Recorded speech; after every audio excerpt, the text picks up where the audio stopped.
Maligayang pagbabalik mga kasolid, magandang balita. WBC pumubor kay Casimiro. Alas timbang, kuha na nga ang 122.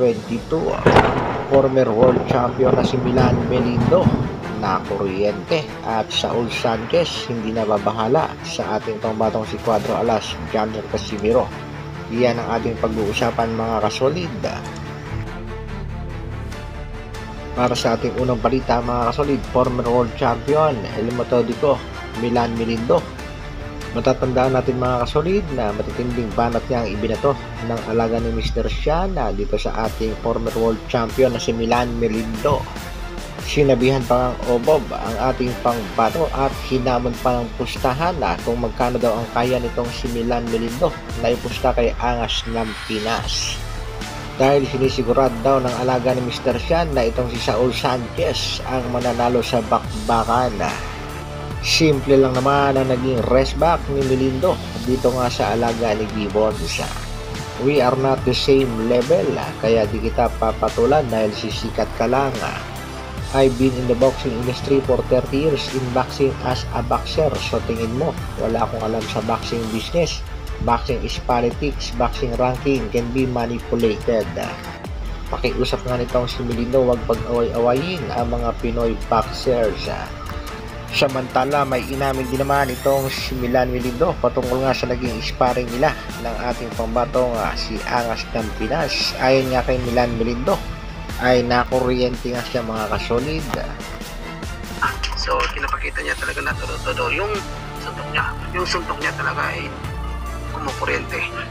So kung hindi lang talaga ako magaling sa depensa, malamang may paglalagyan ako. So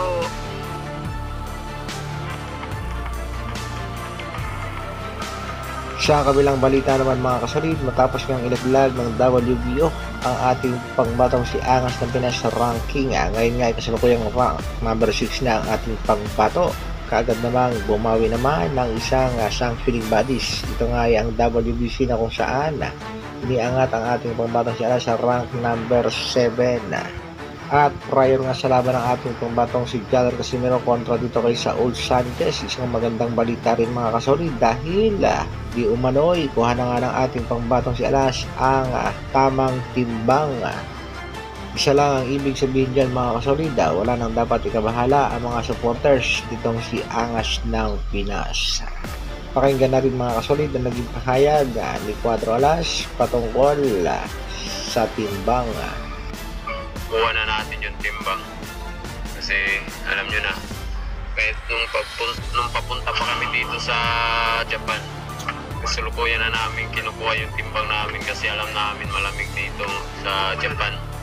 Sa kabilang dako, hindi naman nababahala itong si Saul Sanchez at matindi nga daw ang kanyang paghahanda upang talunin itong si Cuadro Alas, Junior Casimiro.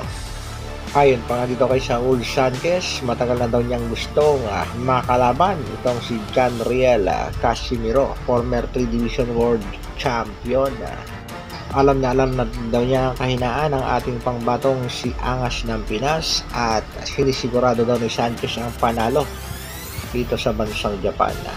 Kaya mga kasolid, abangan lang natin na ang painit ang sagupaan niya sa pagitan nitong si Saul Sanchez kontra sa ating pangbatong si Cuadro Alas, Junior Casimiro. Hanggang dito na lang muna mga kasolid. Maraming salamat sa patuloy na pagsuporta at panonood. Isang like naman dyan at sa mga bago, pa-share at subscribe na rin ang ating video. Mabuhay, Dr. Alvin Vlogs.